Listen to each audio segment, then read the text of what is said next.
Yo, we are live and direct here at TWS. My name's Colin Whippy D. We are going to try and entertain you for the next hour. Basically, a little bit about my history. I've been windsurfing for over 30 years now. Been travelling the world for 20 years, been going to some epic locations, been competing and been coaching most of it, worked for some amazing companies. So I'm going to, for you guys that don't know me, I'm going to give you a little bit of my top tips of sort of the common stuff that people ask me through the clinics, and a few top tips to really help you guys at home for your windsurfing. So we'll start off, I'm not going to rig a sail because I think there's been quite a lot of rigging chats out there. I'm just going to give you a few tips to be careful on. Let me just grab something quickly. Okay, so we all know what one of these are. It's a sail bag. Okay, on the sail bag we have a few things that come up to play. We have the size of the sail, Bonsai 5.3. We have the size of the mast, 400 metre mast. And then it says 425, so that's 400 metre mast with 25 centimetre extension. And then the boom 165. Now, just let me show you why this doesn't really make sense, okay? Yes, it does make sense if I have a Goya mast, a Goya extension and a Goya boom, and I'm lucky enough to have that. But some people don't have that. Some people use, you know, like a, I don't know, some sort of random extension. It may not be a Goya extension, or if it's an Essie or whatever it is. Okay, I just want to show you the difference of measurements, of how different companies kind of measure a little bit different. So we've got here a few extensions. I've lost my screwdriver. Where did I put my screwdriver? Okay, so we've got a B3 extension. This is a Spanish, it's from Tarifa, I think, B3. And then we've got the classic Goya extension here. Let me just grab a screwdriver. Okay, just to show you what numbers are. So, whoa, let me take this off. Okay, so 15 centimeters is there. Screwdriver that maybe fits the hole. Every hole's a goal. I found the original. Happy days. So 15. Okay, let me pop that through there. And then if we put that to the bottom, to this one, we show it comes up to just over to 12 actually. So there we go, just to show that different extensions have different measurements. So if you guys have a Goya sail, you're lucky enough, okay, and you rigged your sail to 14 centimeters, what it said on the tin, okay, but then you use a different extension, you can see the difference. Okay, so that's like 4 centimeters out. So be very, very careful with your measurements, ladies and gentlemen. Okay, another thing, and this is the classic thing that people make a mistake, is harness lines. Okay, so here we've got some 28s.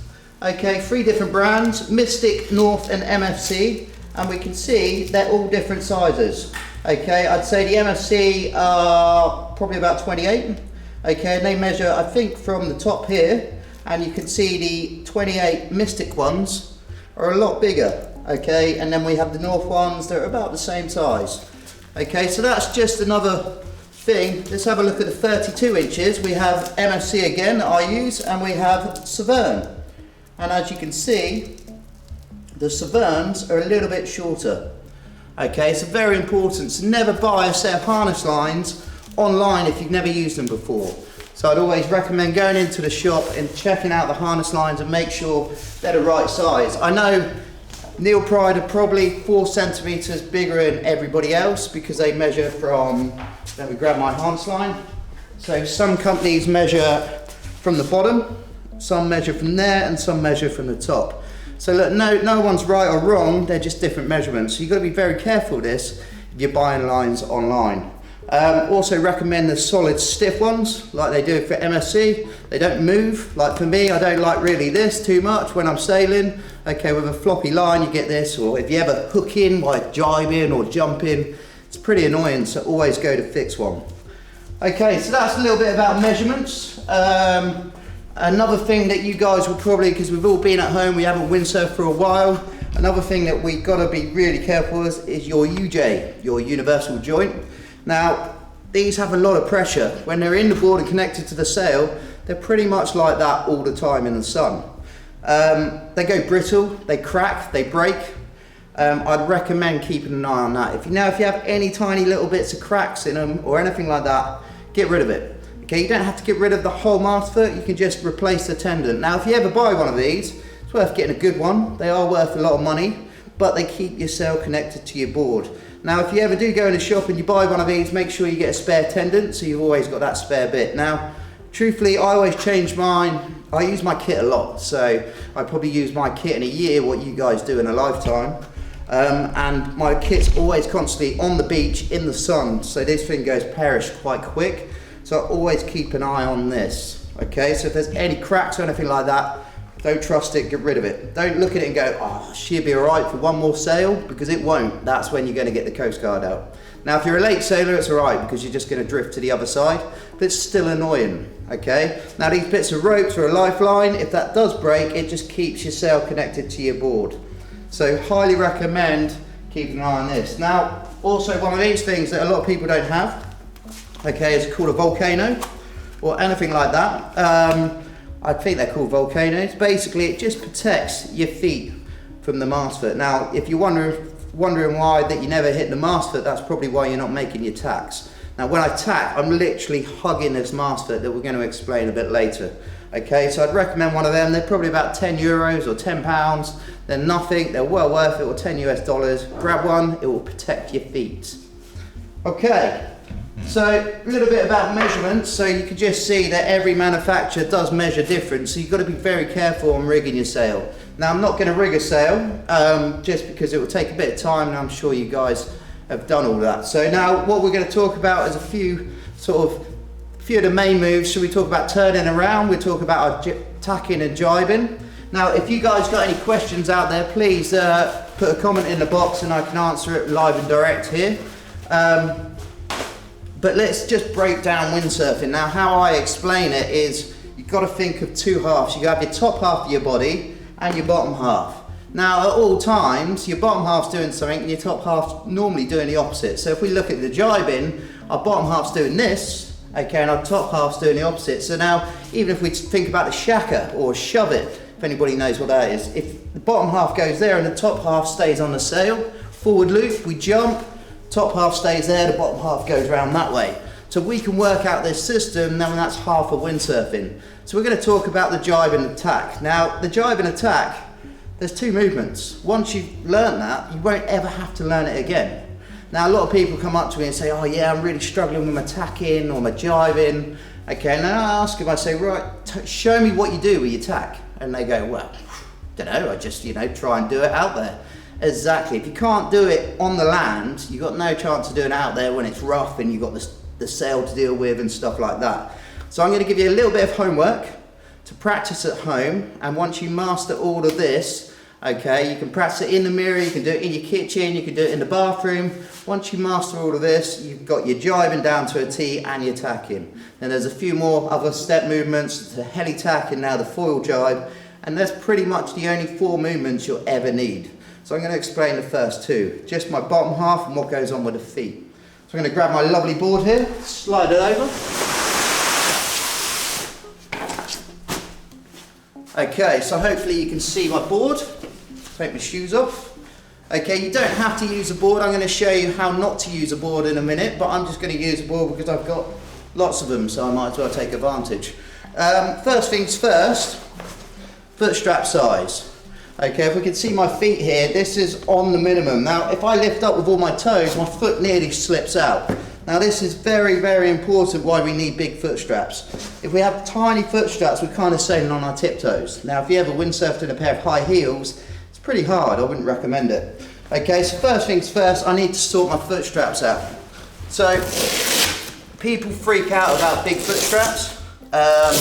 People freak out about them getting stuck in big foot straps. It's actually the opposite. If your foot strap's really small and you have to ram your foot in, you're going to struggle to get it out. Now, if you look now, my foot goes in with ease, okay? Look where my foot is, it's right along the centre line. Now, if I lift up, all that power is going through the balls of my feet and not just my tiptoes. Now, this is the key to wave sailing, to doing a decent jibe. So many people sail with too small of foot straps. It says it in the name, they're foot straps, they're not toe straps. Okay, so please make sure you've got nice big feet. Now look, realistically, you can see my foot moving there. That's pretty good, because if I do end up in a situation where I'm upside down, I don't want my foot to get stuck. I want to be able to move it from left to right. Should be able to go in easy, come out easy. So foot straps, make sure they're nice and big. I'm going to adjust this back one.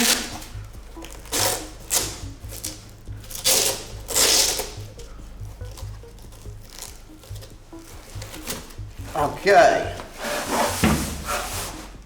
Right, so hopefully, yep, nice. So you can see there, my back foot straps over the centre line. So if I'm jumping, I've got full control. If I need to release, I can let go. Very, very important. Again, also, I can move my foot. If I do end up in that awkward situation, I can move my foot in the foot strap. Now, sailing upwind and stuff, people really struggle when the wind's light. They go, oh yeah, it's great with your big foot straps when I'm jiving, but how can I get upwind? Now look, I can still use my massive foot strap like a toe strap, no problem. Actually going upwind, what I do is bring my front foot, my heel forward, I lift up with my toes like so, my back foot comes right out of the foot strap, and I pop my heel in the direction that I want to go. And what that does is allow my body weight and the sail to come forward, keep the board nice and flat. Okay, so we've got big foot straps. Let's have a look at the foot movement for the jibe. Okay, so now once you master this, hopefully you shouldn't have to think about it again. And the key is to keep doing it and doing it and doing it until you don't have to think about it. That is the secret. Now, if I'm sailing, okay, and I'm sailing like this is the footwork that goes on with my jibe. My back foot will come out of the strap and it will go pretty much opposite. If I draw a line from this toe to that toe, it's a bit like skiing. Both my legs are parallel and I'm driving into the turn. Now some people do like this and it's all right if you're John Wayne, okay, and you've got bowed legs, but I find that a little bit awkward. When I did my DVDs with Bartek, or the movies, we found actually that every time I jibe, my feet are parallel like this, just like skiing, so you can absorb a chop, okay, and that's where we want our back foot. Now nice and wide. The wider you are, the more stable you are. Okay, so here comes the magic. Now look, my front foot twists. Okay, so if anybody's ever done one of those jibes and your front foot gets stuck in the foot strap, it basically means that you're not bringing your weight to your back foot. So if I lean forward and try and move my front foot, it's pretty much impossible. If I lean towards my back foot, I can do what I call the Elvis wiggle. You ain't nothing but a hound dog.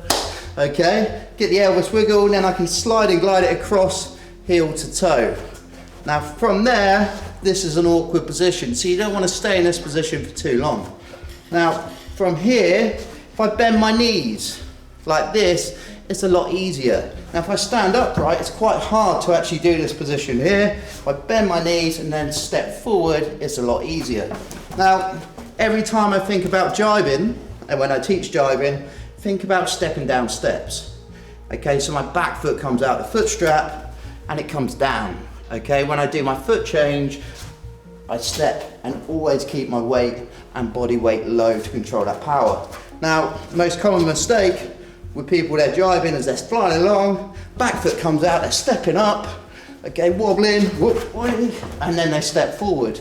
Now, if you think about stepping down, it's a lot easier. From there, we step down, down, and there. Now, where do I put my front foot?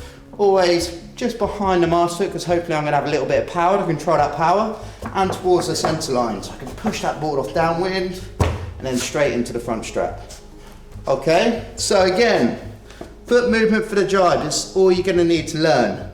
Is you can get yourself a board. I'm going to show you in a minute what we can do on land.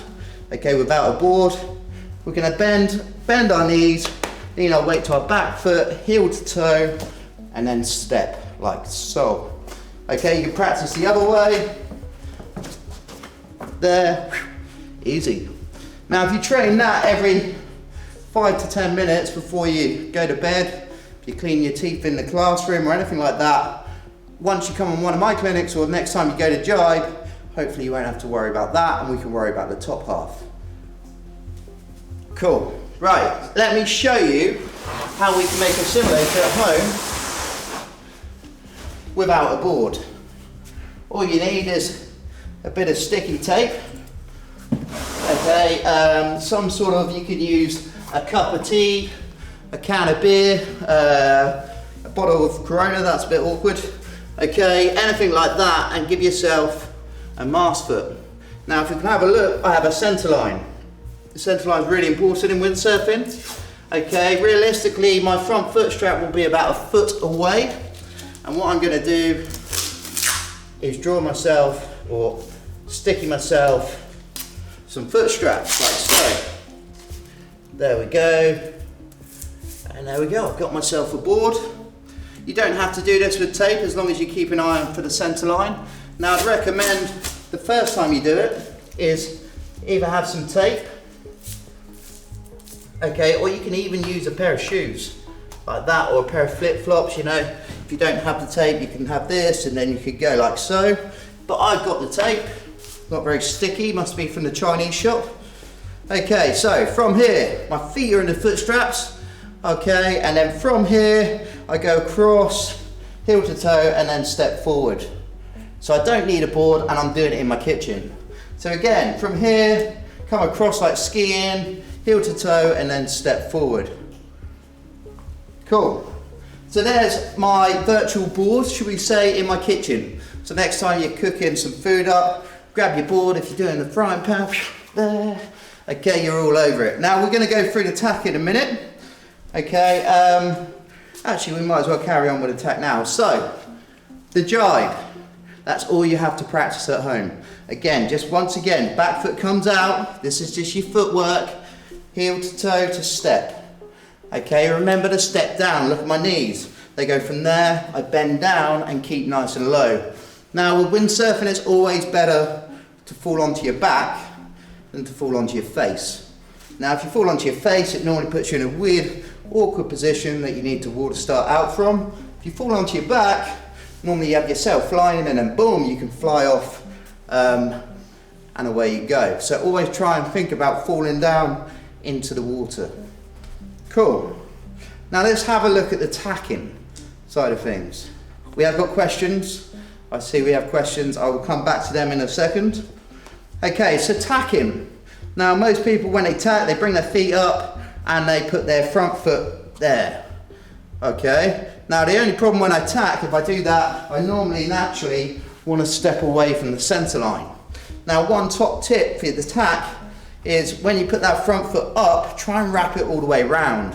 So naturally as I step forward, I can naturally step back towards the centre line. Now, ballerina, not bricklayer. We're not stomping around like this. We're trying to be nice and light on our feet, okay? Now with the tack and the jibe, we're trying to be ballerinas. If we have a look at the tack again, my back foot comes out of the foot strap, so my heels are touching together. Okay, my front foot comes up and around. And now here comes the magic. As I step up, I pivot on this toe and step round and back. Again, from there to there, I step up, wrap it around. From there, boom, easy. Now again, that's the only foot movement you ever need to know to learn to tack. So you can practice this at home, you can practice it anywhere. What I wouldn't recommend is practicing it on the water if you don't know what's going on. So do this, bit of muscle memory before you go sailing, and then you'll never have to think about it again. So I'm going to do myself out of a job here, but your footwork's really easy. That's your footwork. Jibing there, heel to toe and step, okay? Of course I do it quite fast, but that's 25 years of jibing. Okay, slowly do it there, there, and there. Now, people really struggle on wakeboards when they come to me and they get on wakeboards. There's a few things they struggle with. Pushing on the back of the board a lot. Okay, and we encourage them to sail more on the front foot. That's one thing we do through the clinic. And where else do they go wrong? They, excuse me, sort my tape out. Okay, and basically on a small board, everything we do should be the same as a big board. We just do it a lot quicker. So if we think about tacking a big board, so we go up like this, we can step and then go round. Now if I do that on my 69 litre wakeboard, I'm going to sink, so I've got to be a lot quicker. So from here it's the same movement, you're just a lot quicker. So from there I'm like round, like a ninja quick.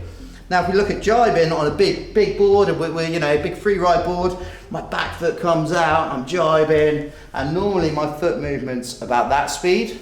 Now if I do it on my 69 litre wakeboard, it's the same movement, just a lot faster. So from there, I'm like a ninja. Okay, once again, from there, like a ninja. Okay, that's what I want you guys to practice at home.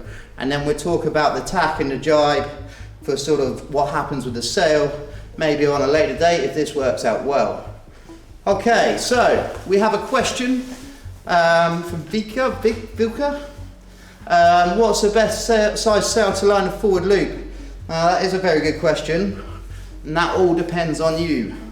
You've got to be comfortable. Like for me, my most comfortable setup is a 5.0 and my 89 litre quad. For me personally, that's the sail I just feel naturally on. You know, like everything feels comfy, the boom's not too big. Even when I get on a 5.3, it seems a little bit bigger.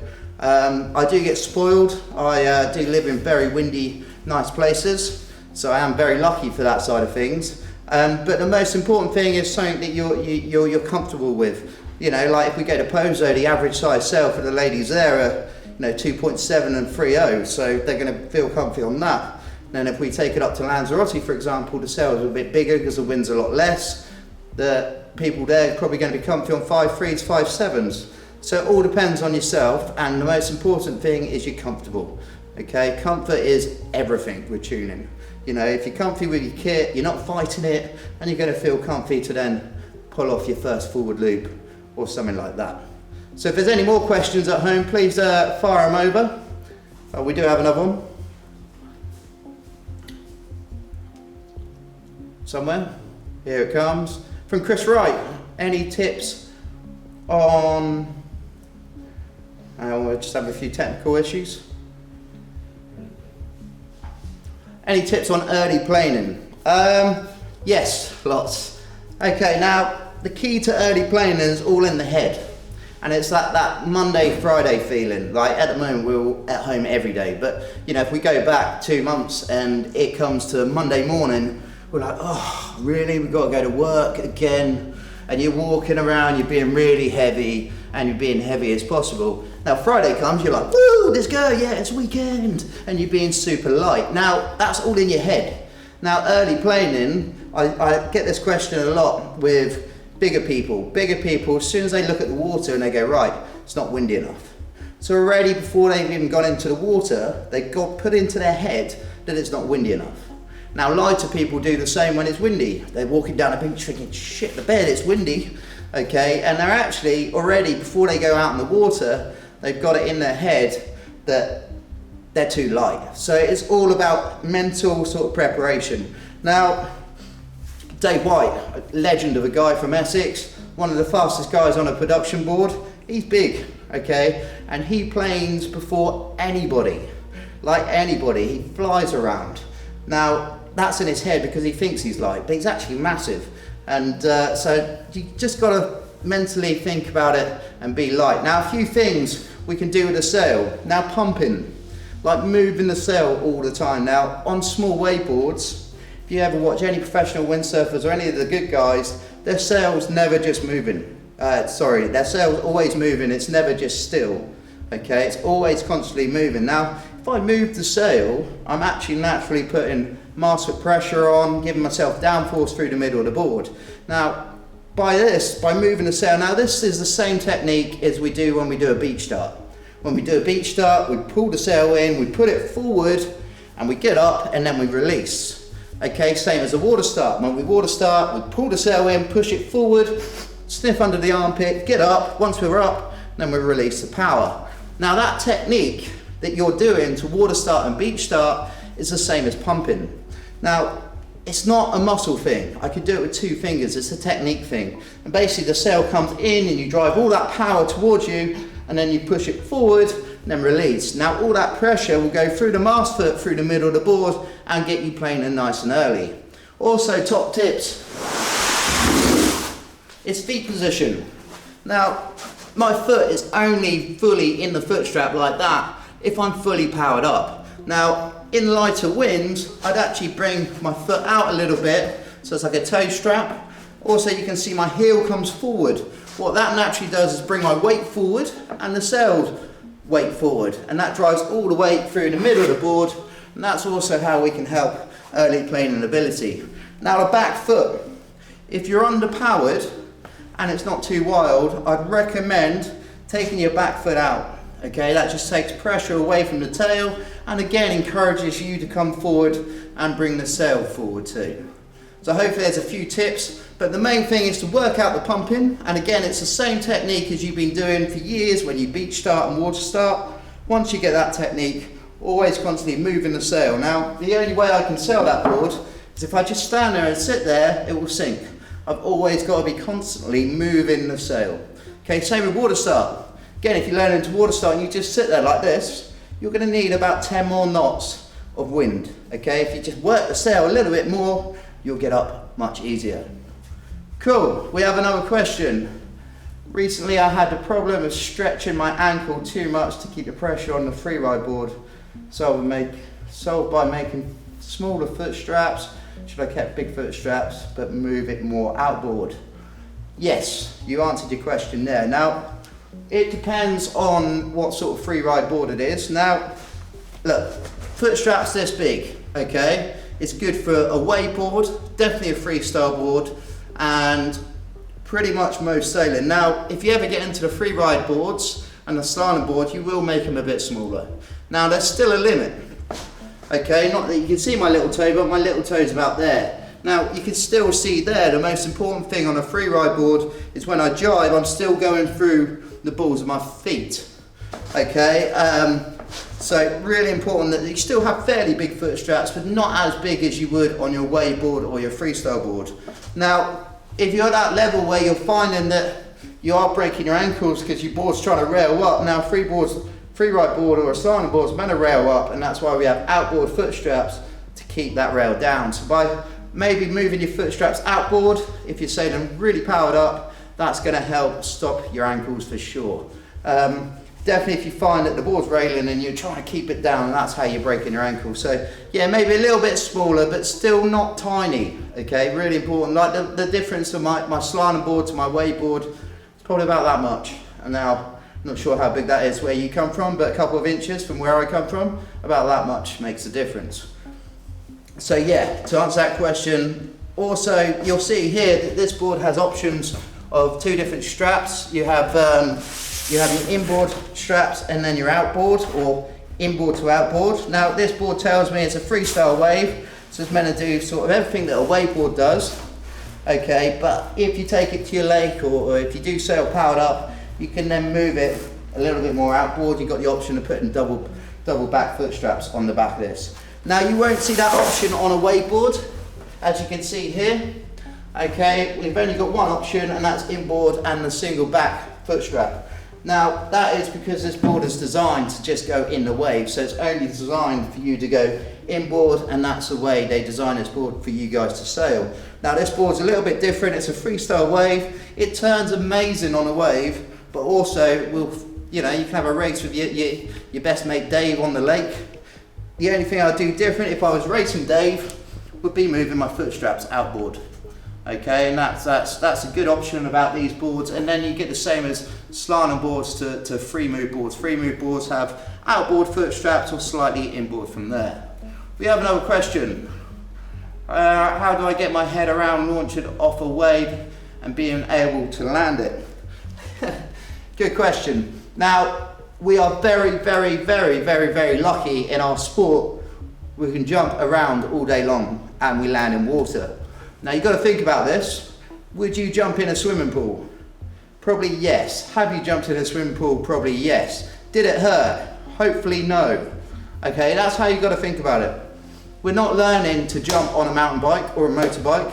Okay, if you've ever done that, I've done a lot of that. And when you land, if you do get it wrong, you end up with cuts everywhere. Okay, we are very, very lucky that our sport allows us to go into that beautiful ocean out there. Okay, and when we do jump and we do wipe out, it's not too bad. Now the top tip that I can give you for any sort of jumping, if you're jumping really high and it all goes wrong, or if you're going to a forward and you're going to over rotate, or even a back loop and it goes wrong, just let go of your back hand. Now don't let go of the whole sail, because what will happen is the sail will power up, it will go downwind, and normally your weight, sorry Harko, your weight, okay, you're upwind. So what will happen is the sail will go downwind, you'll go upwind, and you'll feel this really awkward position on your feet. Now, what you want to try and get in the habit to do is just let go of the power. So if you jump and you go round and forward and you come around and it's like, whoa, I'm still up. If you just let go of that hand, it will release all the power out of the sail and you'll just fall into the water start position. Jump in, first time you jump in, do it unhooked, okay? Don't be hooked in. Definitely if you've got short lines, I wouldn't ever recommend that. But if you've got even longer lines, if you jump hooked in, it all goes wrong, okay, what can you do? You can't let go. So you need to be able to unhook, okay, so if it all does go wrong, you can just let go of your backhand. Now the top tip for whatever you do in the air, even if it goes wrong with a jibe or any time it goes wrong with windsurfing, just let go of your backhand. Like you jump, you go, whoa, it's going wrong, let go of your backhand. You may do like an air Vulcan, but you'll land in the water start position, nice, safe and sound. Okay, so release that backhand and then you'll be all good. Now there is an eject button. And you've got to think about this like I always explain, a bit like a fighter pilot that's worth millions. Okay, you only ever eject that once in a lifetime. Okay, you're flying, you fly a jet and it's like eject, eject, eject. Now with windsurfing we're allowed to do that once or twice a year. Now the only problem, if I jump and completely let go of my kit, where's it going to go? It's going to fly downwind. Poor old Joe Bloggs is water starting and then suddenly gets a load of kit on his head. It's not ideal. So what you want to do is try not to use that eject button every time you jump and get scared. Okay, remember it's only water, it's going to be a slap on the back. If you jump, it all goes wrong, let go of your backhand and then you'll all be good. Julian's given us a question. The best stance for playing in upwind in marginal wind conditions. Okay, so go back to light wind conditions again. It's all about your foot position. Now, I don't know if you can see my feet. Can you see my feet? Hopefully you can now. Now this is going to be my front foot. Okay, everybody can try this at home. You can tap your left foot or if it's your right foot, make sure they're still alive. Okay, I'm going to lift up my big toe, like so. Okay, I'm going to roll to the outside of my foot. Now from here I'm going to bend my knee. Okay, if you put your back foot where normal back foot position of the foot strap will be and see if you can just lift up with your back leg. Okay, you can see I'm nearly falling forward. Now, if I do that into the foot strap, I lift up my big toe and roll onto the outside of my foot, I get stuck by the foot strap, but all that weight is now going to go through the rail of the board. Okay, like so. Now my back foot, again, here, I'm going to be pushing against the fin. The whole idea is to try and get your weight onto the rail and forward and use the volume of the board. So my back foot, I'm going to bring it out of the foot strap. You can see my heel, it's actually pointing towards the nose of the board. I'm still in the foot straps just in case it goes wild. Okay, and then from here, that will just encourage my body weight, see if I can do it without a sail, to come forward. Now you can see all my weight's going through the middle of the board where all the volume is. Okay, what's that going to do in my sail? That's going to bring it forward even more. So that means it's going to catch more wind and I'm going to get going nice and early. Okay, so that's my top tips for getting going, playing in upwind stance in really light conditions. So remember, bring that front foot up, okay, and also your back foot in the direction that you want to go. Now if we quickly look at what goes on with the boom, let me just grab my amazing boom here. Okay, first things first. Okay, let's talk about the hands. Now everybody at home, this is one of my top tips, everybody grab their arm, okay, like so. So everybody at home, get your arm out, grab it like so and give it a bit of pressure. You can see the muscles there and all I want you to do is just lift up your big thumb and put it on top and see what happens. Hopefully at home you'll feel the whole arm relax a little bit. So it's from there to there. Now the problem when people windsurf is they're holding on to the boom like life or death. You've got to think about driving a car or even riding a bike. We don't grab the steering wheel like this, going, right, we're going to go round a corner, like this. We're relaxed. Now the key is to relax with windsurfing. We get those thumbs at the top. It will help us naturally relax for our arms. Also encourage me to slide and glide my hands up and down the boom. Okay, here's always quite hard. Now, the only time that I do hold on like this is if I'm doing a forward loop or really want to hold on as fast as I can, as much as I can, so a loop or a back loop. But normally when I'm sailing and wave sailing, constantly put my thumbs at the top. Now if we go sailing upwind, A lot of people sail too wide. If we bring our stance together, it will allow us to get out more, also keep the sail upright and give us more power. So top tip, get that front hand back so you can get that sail forward. Okay, and bring that back hand up a little bit, and that will encourage you to go upwind. Interesting fact, your head weighs about 5 to 7 kilos. Okay, so imagine what that is. So one bag of sugar is 1 kilo. Okay, 7 of them up here, well probably with me about 5. Okay, but most people average about 5 to 7 kilos on their head. Okay, so you can imagine that's quite a lot of weight. Now, with windsurfing, always starts with your head, like anything in life. If I want to turn around, I can't just look at you and turn around, I have to turn my head. Now, we spend our whole life with windsurfing telling people, think about the head, keeping it simple. Now, sailing upwind, if I sail towards you, if I look there, I'm going to go there. But if I look upwind, look what happens to my whole body. Okay, it brings all my weight outboard, that's going to go onto the rail, and that's going to help me get upwind. Now, it's really important that you don't turn your whole body, just your head. Look what happens if I turn my whole body. There, the sail actually sheets out. Now I'm going tighter to the wind, I want to do the opposite. I actually want to keep the sail sheeted in. If not, I want to oversheet the sail. So how I do that is extend my front arm. So I'm pushing my front arm, but also put my head outboard. Now, I used to give myself love bites when we used to race like this all the time, because I'm looking upwind, and also I'm looking for the waves or whatever, I'm looking for the gusts. So always make sure your vision, that's a key point too. Cool. Windy days, let's have a quick question. How do you be the fastest around the slalom track? That's a good one for the TWS slalom boys. 3 things I'd say with slalom. Number 1 is to be in tune with your equipment. I don't do much slalom sailing. I used to back in the day when it was a bit more easier, but I've seen the guys training here, and it is the difference between one fin to the other. Like one fin of your favourite board can make so much difference. So being in tune with your equipment. Also, really good tip is a good start. Now, you know, I'm not going to break down a good start, but like what I used to do when I was racing, basically I had 3 minutes from the start line. So I'd set my watch, 3 minutes to go, I'd leave the start line. I'd sail for about 1 minute and 20 seconds, okay, and then I'd jibe. Hopefully knowing my jibe would take about 10 seconds, keep an eye on my watch, then I'd start flying at the same speed back towards the start line, and hopefully hit the start line dead on. Now, slalom racing, get yourself on a PlayStation, on a car track. Okay, I learned a lot of my slalom through racing a go-kart. It's the same, you go wide, go tight, and then wide again. Now, with the slalom jibe, you've got to look at a few different things. You've got to look at the traffic, you've got to look at the conditions, like if there's a gust, and what you want to try and do is go wide and be tight onto the buoy mark so you've got the cleanest wind. Then you can also bear down on everybody. That's always the ideal situation. If you're last and you're coming in and there's carnage, you've got to look for that route out, and it's a bit like driving through traffic. You kind of spot your route and just hopefully no one's going to get in the way, and then go from there. They're pretty much my top tips of slalom. One thing I would say again, just going back, is the tuning side of things. Makes so much difference. It's unbelievable. You've got to be comfy on your equipment. Cool, Brian Miller time. I've been trying to do shove-its for years, little success. Any tips? Yes, I've got a really good tip for the shove-it. Going back to what we were talking about earlier. Okay, if anybody doesn't know what a shove-it is, it's a really good one to learn for if you ever go on a wave and you do a backside hit, that's a shove-it.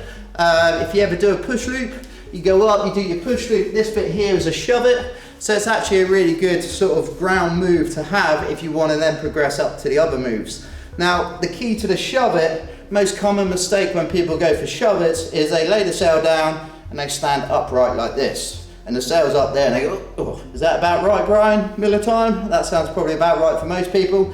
Now what we want to do with a shove-it is again separate our body to 1, 2, top half, bottom half. Now our bottom half, let's just concentrate on that. I'm going to take my left foot, okay, and I'm going to try and just side kick it like that. That's all I'm going to do with my left foot. Just bring it to the side there. Can we do that? Brian, I'm hoping you're in your front room now practicing this.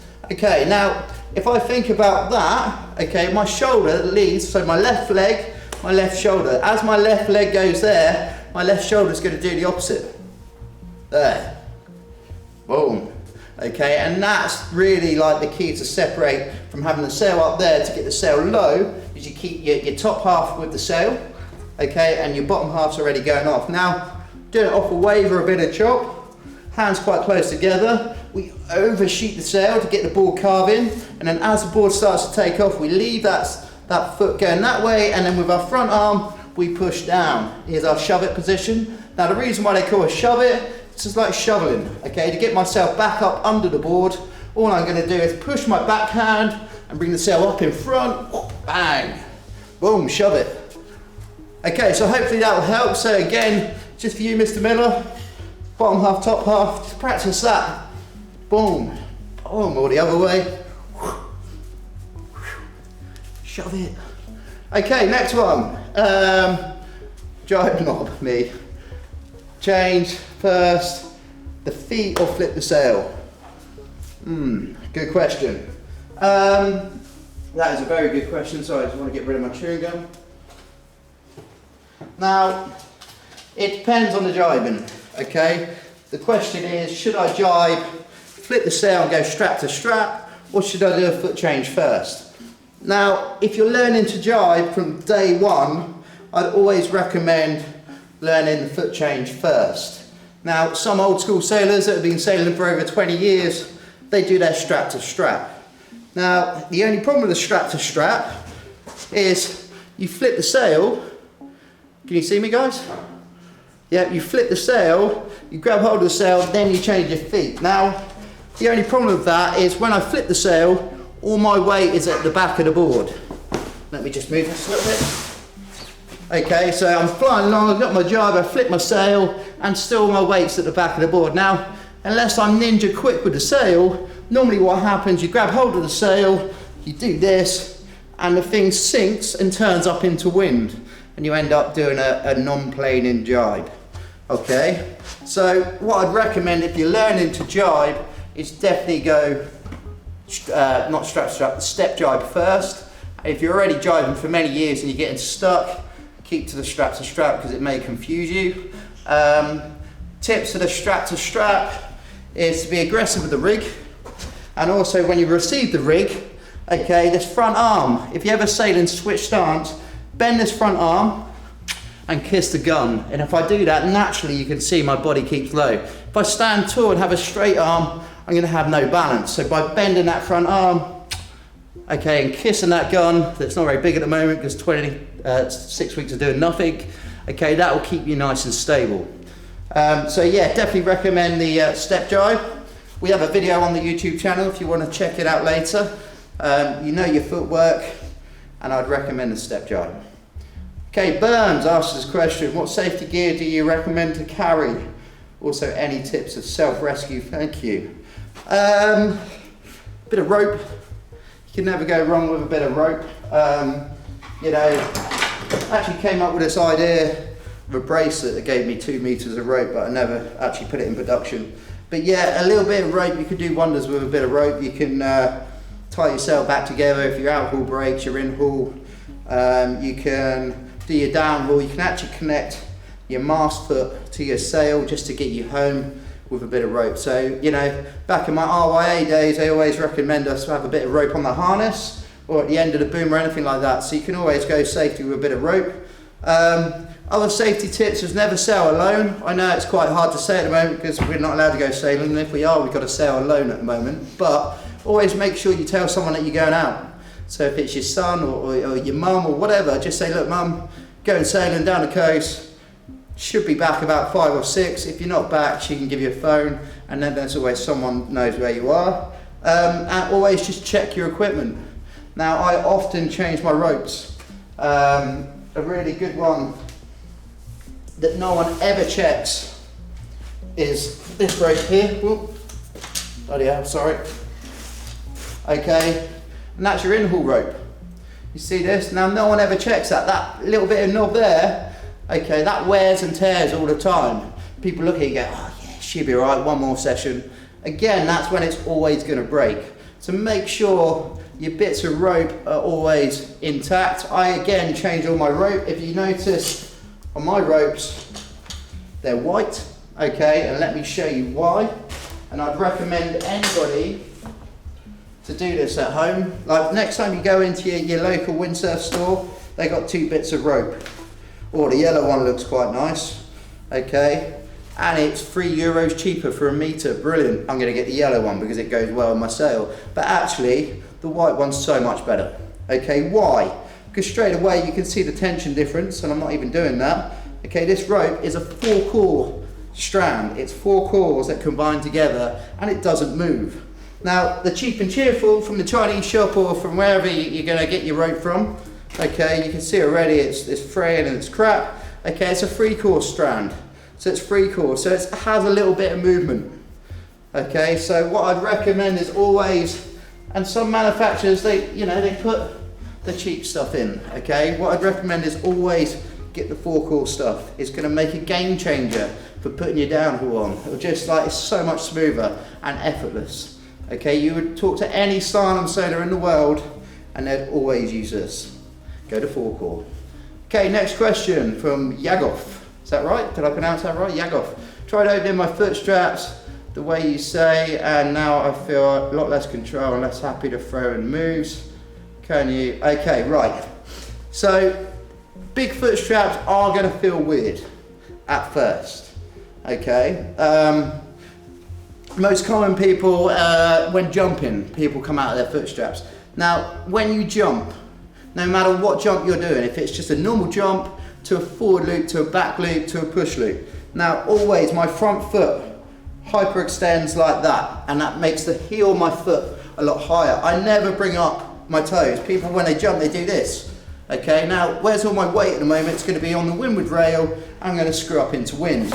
Now, my front foot always does this. You can see I can pick that board up, okay, and I can release.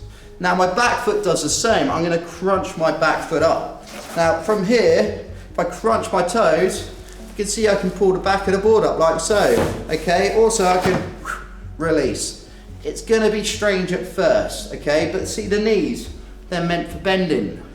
Okay, a bit like drum and bass dancers, like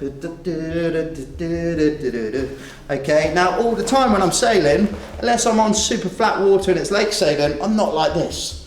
Okay, I'm all the time dancing to drum and bass. Okay, all the time bending my knees and absorbing the chop. Now, if you ever see kite surfers sail strapless, those guys can jump.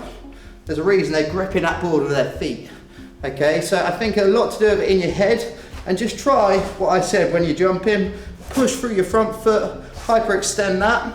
That will grip the front foot strap and your back foot strap. You pull up like so and then release. Okay, and if you ever want to try this, just try picking something up. Okay, like that. That's how we pick the back of the board up. Okay? Cool. So again, a lot of people do, you can go too big with foot straps. I'd recommend maybe for yourself, just going a little bit smaller at first, and then every day go bigger. Don't go from one extreme to another, because then it is going to be really, really strange. Okay, so slowly bigger and bigger. And again, with the foot straps, the free ride boards and the slalom boards, you're going to make a little bit smaller than your freestyle and your wave boards and your free wave boards. Okay, so minimum, you want to see your little toe. Cool, perfect. Hopefully that answered your question. Step by step, young man, like small sizes each time. Next question. How do I practice a helicopter attack inland? Whoa. It depends on the situation. Okay, let me give you my top tip with the heli tack. Now, most people, if I can do this without injuring myself. Okay, most people with a heli tack, they come forward, they do 2 things on a mistake. First things first, is they put their front foot too far forward. Now, remember the sail's going around the front. If my front foot's there, if anything does go wrong with the heli tack, okay, I'm going to take my leg out. So, always alongside and never in front. Okay, once we do the heli tack, okay, this is the key thing, what helps most people. Now, most people, when they flip the sail goes like that and powers up and they step forward. Okay, normally throwing them forward. Now, this is the only time, apart from maybe the foil jibe, that you ever step back past the original back foot. Now, if we have a quick look at my feet, okay, and see what goes on here. Now this is the key to controlling the helitack in strong winds. As I do my foot change, okay, think you're like Mr. Miyagi, Daniel-san Karate Kid.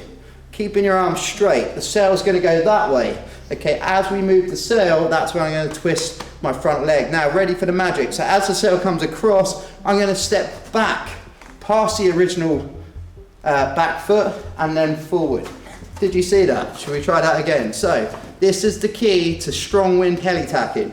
As we throw the sail forward, keeping our arms straight, not across, keeping it way in front of us. Okay, my front foot comes all the way back, woof, to control that power, and then I step forward. Classic mistake with a foot movement is people do this and they get pulled forward. What we always want to make sure is we step back to control that power. Also, top tip for the helitack, remember what you're doing. Like you're doing a 180-degree turn, you're going into wind and doing attack. Most people, where they go wrong is they go flying forward, they push the sail forward, and it flips too quick and you're still in that no-go zone. With the helitack, if I'm coming towards you, okay, the eye of the wind's there, I I tack up into wind, I backwind the sail. I wait until my board is pointing on a new reach or even a new broad reach before I flip the sail. Now the bonus about that is when I do flip the sail a bit off the wind, it's got less power and it will actually pull me out of the turn. So helitacking shortboards, wait until you've actually done more than 180 degrees and push it to 220. Okay, go that little bit past. And when you do flip the sail, step back, nice and wide, control that power. Hopefully that helps.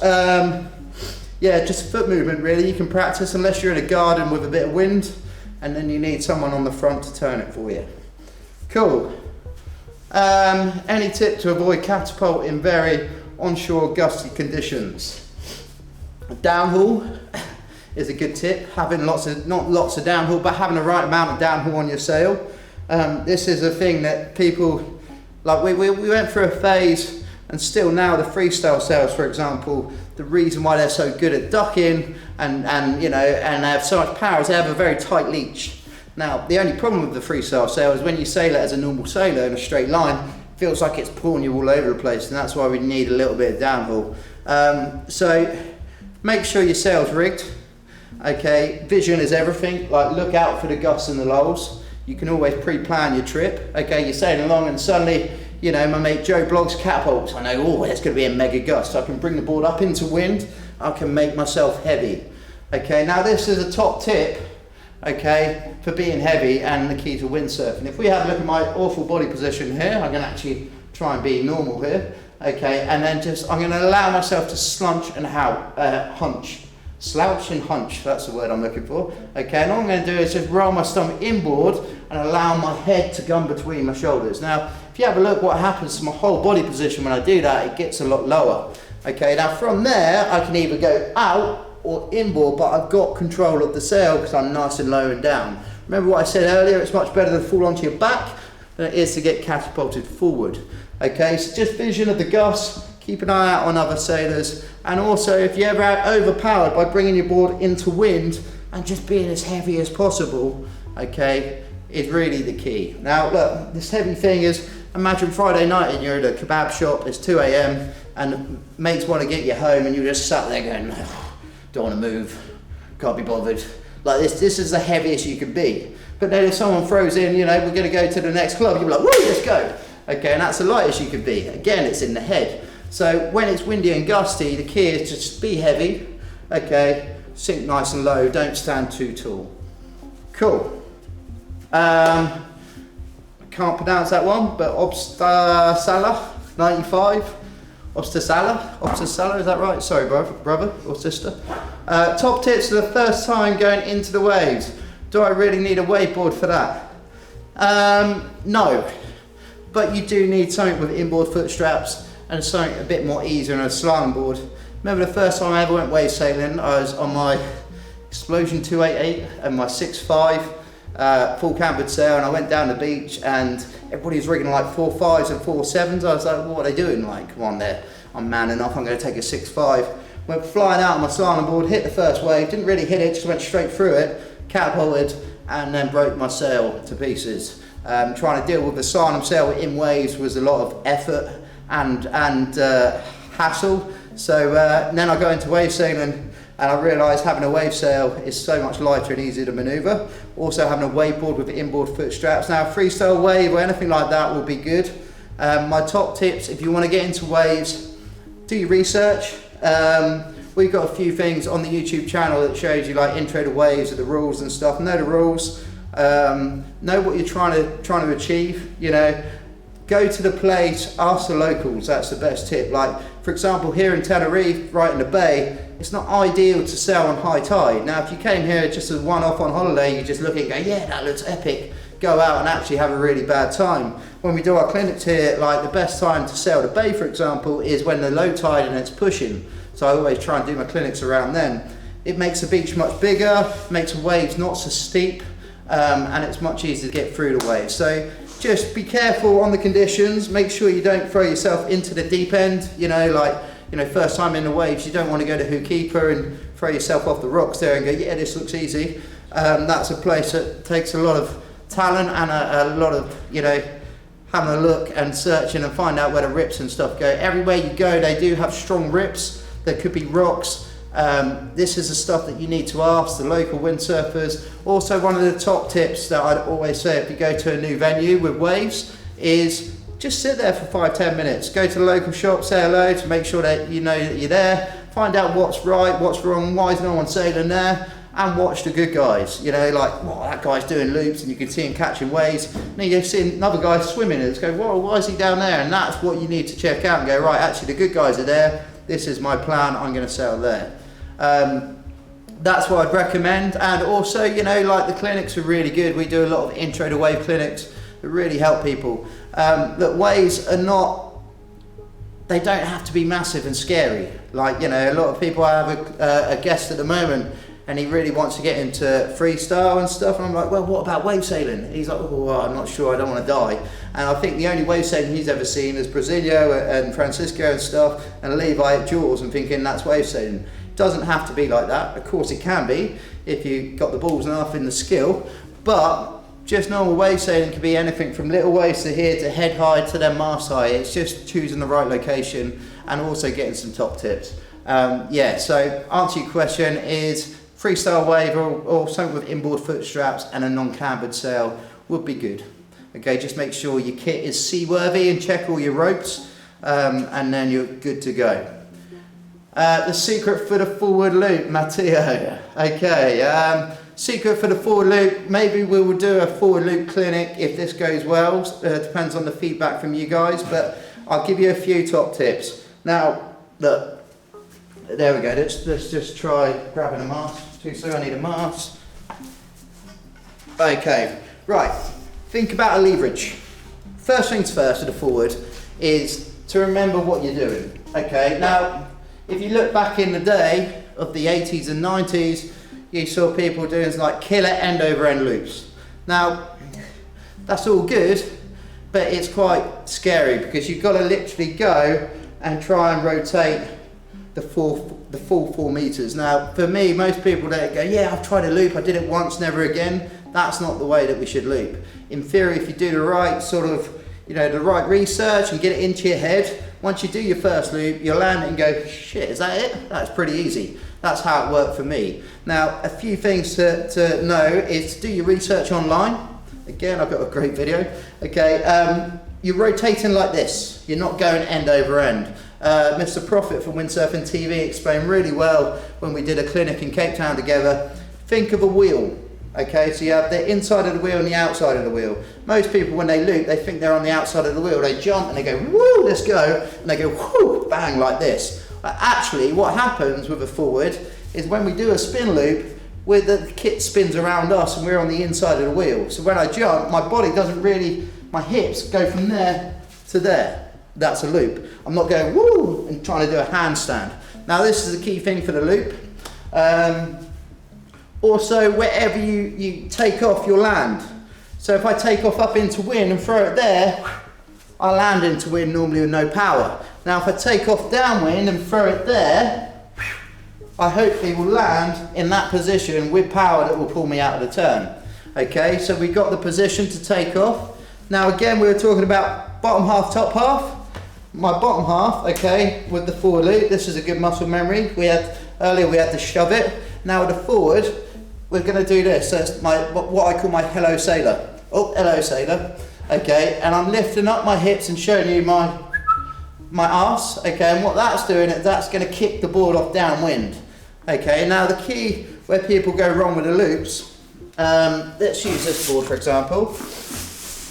Now, if I'm sailing along towards you, hopefully you can see the board. Okay, and if I put the sail in line with the board or downwind of the nose of the board, I lose all the power of the sail. Okay, and this is a classic thing that people, they jump up and they go to the loop and they put the sail downwind and try and roll onto their back. That's when you're going to hurt the eardrum. Okay, now the key with the forward, throughout the whole time when you do the loop, is you never overtake the nose of the board. So when I jump, I kick the nose off down there and the sail stays there. Now throughout the whole time when I'm looping, I come round and my nose is always in front of the sail. As soon as the sail gets in line with the nose of the board or downwind, I lose all my power. Now last top tip, again I'll probably do a clinic if this goes well and we get some feedback. Last top tip for the forward is you've got to think about a leverage.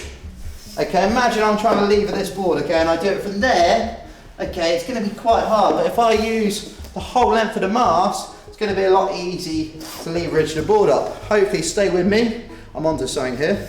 Okay, now, with the forward loop, we have a classic of people putting their backhands down the boom. Okay, so what happens when they move their backhand is they do that. Now putting your backhand down the boom is putting your backhand down the boom, ladies and gentlemen, okay, it's not this. Okay, now look, if I put my hand there and I go for a loop, I can't control all that power, so I end up doing this whole end over end thing. Now if you ever watch, you know, Brazilio, Ricardo or Phil Costa when they're doing their loops, or Perret, their backhand is so far down the boom, it's near the adjustment of the boom, okay? So when they do their loop, they can get themselves to the end of the kit, and also the leverage of all that power there is going to throw me round, okay? So backhand down the boom, I'd highly recommend. You can even mark yourself on your boom. Okay, normally for me, I know at the 140 mark, I'm going to be flying around on my loops. Okay, cool. Next question, some tips to improve my bad side. Making manual. Am I reading that right? Okay, anything to do, right, look, first things first, you've got to give yourself a pat on the back because windsurfing is one of the most technical sports in the world.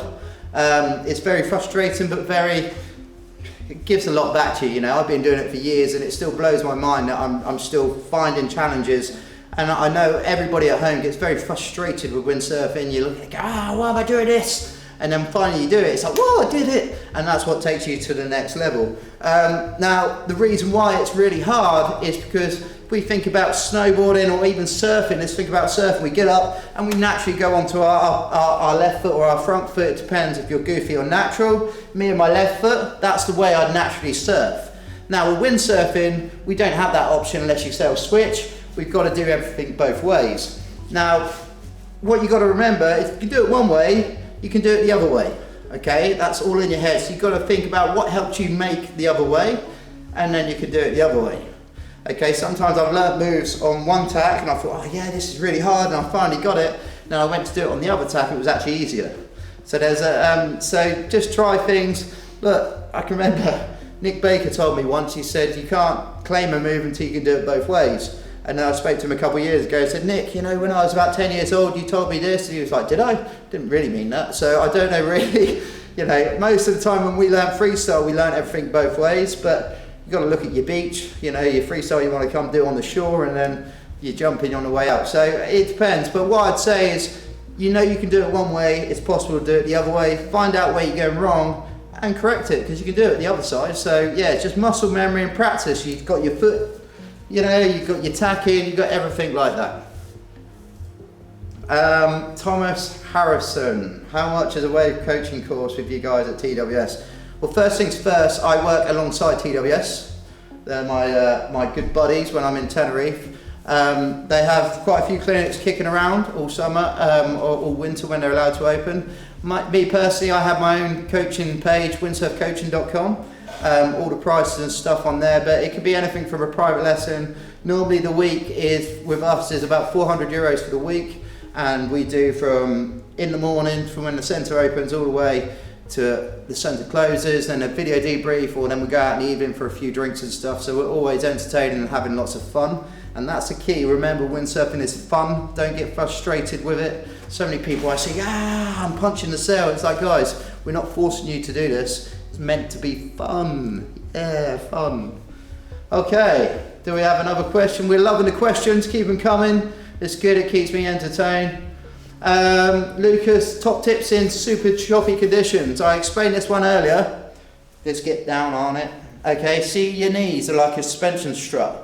Now if I just stand there rigid, it's going to be very vibrating. Okay, if I actually just relax, and it's a bit like, as I said before, drum and bass dancing, Spanish are good at this with salsa, okay, and just allow your knees to absorb the chop. It's going to be a lot easier than going out in choppy conditions. If I stand like in that Super 7 straight, solid, lock out my core, it's going to be like this. If I just bend my knees and relax and think I'm on dancing some drum and bass, it's all good. Okay, so just relax, let your body move, okay? And try not to be too rigid.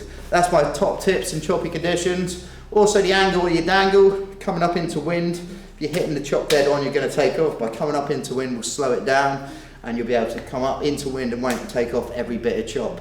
But the most important thing is that bending your knees really helps. Cool. So, we got any more questions? Or that's an hour and 5 minutes. I'll be very impressed if people are still listening. You're doing good. Okay, Christoph, Ella Malaka. Got some Athens people tuning in. Shame we should be going to Sardinia in May, but looks like that's not going to happen. But hopefully you're enjoying this time. What else we got? Ciao, Colin. How many windsurf boards should a proper wave sailor have? Oh, good question.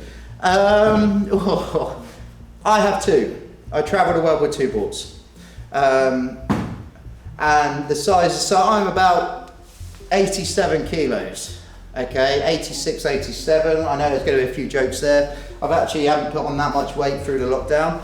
But my perfect setup, okay, the quads, these are literally my favourite boards I've ever sailed. I'm not saying that because I'm sponsored by Goya and sat here with the Goya t-shirt. Game changer this year. They are so nice. This 89 is being my one board to go to. I just love it. It's absolutely amazing. Now, I travel with the 89, okay, and they don't have one, but I have a 104. And that's my quiver. Now my quiver sails, I have 3.7 up to a 5.0.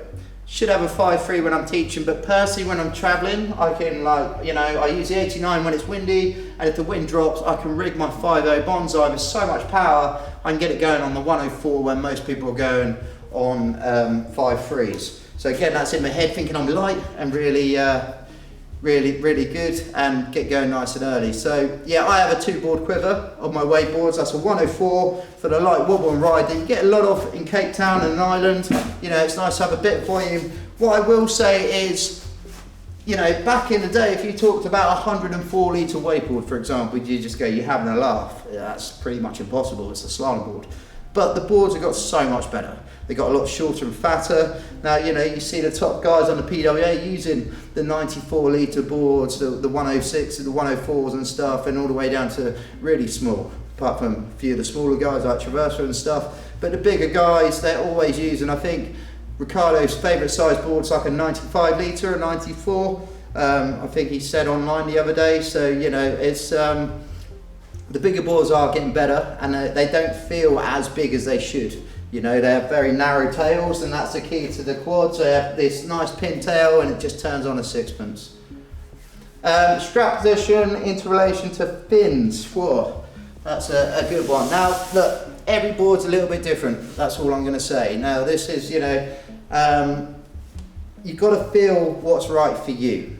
Now, for me, it all depends on the person. Now, you know, if people are first getting into wakeboards and they're really struggling and sinking the tail and turning up into wind, I'd recommend moving their straps forward a bit, keeping that weight forward, more towards the middle of the volume of the board. Now, for me personally, I like to have my weight on the tail.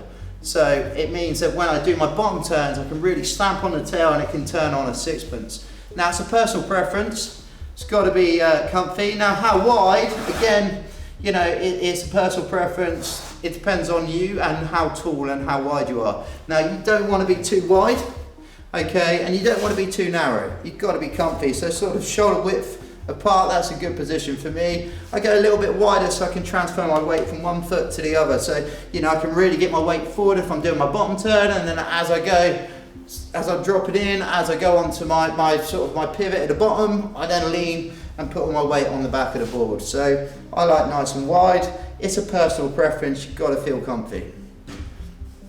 Right, hi Colin, any tips for learning to jump? How to take off? Greetings from Cornwall. Montus, BNE, Cornwall, the Cornish love. Any tips? Right, for jumping, learning to jump. Now, if we talk about flat water, let's not talk about flat water, let's just talk about hitting a wave. Now, hitting a wave, it's pretty easy, you don't really have to do much, to be fair, you just have to hit it right. If we look at the angle of attack, if we go up into wind, we kill the power. Go across the wind, we're comfy. If we go down one, we got mega loads of power. So there's a little bit of a tip. You want to kind of do your rocket air, I'd say slightly into wind, and then you can bear away. Now, the key to jumping is what you do with your legs. Now, I'm just going to grab a chair here and just show you quickly. Now, most people, where they go wrong with jumping is they try and tuck up with both their legs, okay, and they pull both their legs towards them, and what happens is as you land, you'll land pushing against the fin and the board will spin out every time. Okay, how do we stop that? What we do is a scissor effect, and we extend our front leg like so, okay, and we pull up with our back leg, and you can see what happens in my body position. It comes towards the back of the board, puts me in the perfect jumping position. Okay, now the beauty about this position is when I do this in the air, I naturally bear the board off the wind. Gives me power in the sail that will give me lift. We spoke about earlier, if it all goes wrong, if it all goes wrong when we're jumping, we just let go of the backhand, okay? But here, we want to be unhooked, okay, and extending that front leg and pulling up with your back leg. Now also, here's a really good tip to jumping. If we have a look here, okay, I'm going to jump. Is the camera ready for me? Jump, jump, jump, a little higher. Okay, so if we have a look here, I'm going to jump. Okay, and then that one. Which one looked bigger? Hopefully the second one. Now the difference is, my head height's exactly the same. Okay, from there to there, my head height didn't move. It's what I did with my legs. Now with jumping, when people jump, they go, and they don't really jump. But if you jump and really extend that front leg, that will naturally put you in the perfect position for a rocket air jump. Okay, the angle of the wave will depend on which angle you attack. Okay, now if we talk about a maneuver, a forward loop, okay, when we do a forward or just a nice floaty jump, what we want to do is hit the ramp so it's not too steep. Okay, so it throws us forward to either do a jump or to do a forward. Now, if we want to do a rocket air, okay, just go up and land on the tail, we want to wave nearly braking. Okay, and that's going to throw us up to then come back down on the tail. Normally, you're not going to land that sort of maneuver planing. So you've got to be prepared when you come down on the tail. Now, if you want to do a back loop again, you're nearly looking for that wave nearly braking, so it throws you back, so you come round, push loop the same. Okay, so choosing your ramp, depending on what you want to do, is very, very important. If we just quickly look at what goes on with the sail. Now, if you're up in the air, okay, and this is a classic when you do hooked in, okay, when you're up and you jump hooked in, you can't move the sail, so all that pressure is pushing through the mast foot, and that's when we end up going sort of nose first. Now, in the air, if we end up with the tail down there and the board's like this, it means we've got the sail too much open. If we sheet in, extend our front arm, that will put pressure through the mast foot and that will flatten the board off. Now, if I keep sheeting in and keep pushing, okay, I end up coming down nose first. So what I want to do is then to open up. It's that fine line of tuning. So when I jump, keep myself tucked in, pull the sail in, that will naturally give me lift. And when I land, what I want to do is open up and stand tall, so the sail depowers, brings me over the centre of the board again, get my balance, check my hair, hook in, woo, boom, plane in jump. Okay, wow, that's an hour and 15 minutes. I think I need to go and give you guys a break. Hopefully you enjoyed this. If you have, please let us know and we can do a little bit more of this. Massive thanks to BJ Productions and 7 Pixels for all their hard work for setting up the big lights and make me look really pale. Good job. Thank you very much TWS for letting me use your amazing place to come and do this. Thank you Goya for having me. Thank you Windsurf Coaching for letting me do my job. I love my work. And good luck everybody, stay safe, stay at home. Hopefully we'll see you on the water one day soon-ish. Thank you very much. Woo!